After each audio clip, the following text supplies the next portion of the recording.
বাড়ির বাগানে আজ কাঁঠাল পাড়তে এসেছি। খাজা কাঁঠাল পেকেছে প্রায় 3টে। আমার ভাই বসে আছে যে গাছের উপরে কাঁঠাল পাড়বে বলে, আর আমার বাবা এই যে দড়ি প্রস্তুত করছে, বস্তা দিয়ে কাঁঠাল নামাবে। কোনগুলো কোনগুলো বাগছে ভাই? আচ্ছা, নিচে দুটো। আচ্ছা, এই সেই বিখ্যাত খাজা কাঁঠাল, কাঁঠাল পাড়া হচ্ছে।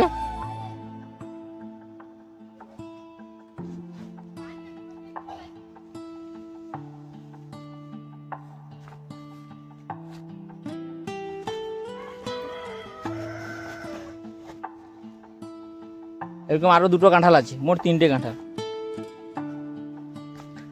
এই তো খাজা কুশ।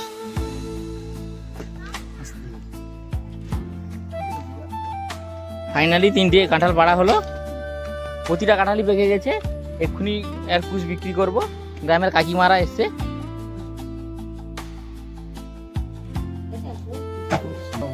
কিন্তু বেশ ভালো, প্রচন্ড মিষ্টি, মানে আইলো কাজ সিজিন কাঁঠাল বা যাকে আমরা খাজা কাঁঠাল ভাবেই চিনি, সেটা যে গাছে পাকলে কি মিষ্টি হয় আর যে কি সুন্দর গন্ধে যে মোমো করে, সেটা বন্ধু আপনাদেরকে না খেয়ে বোঝাতে পারবো না। আপনারা তো খেতেও পারছেন না, আমি খাচ্ছি।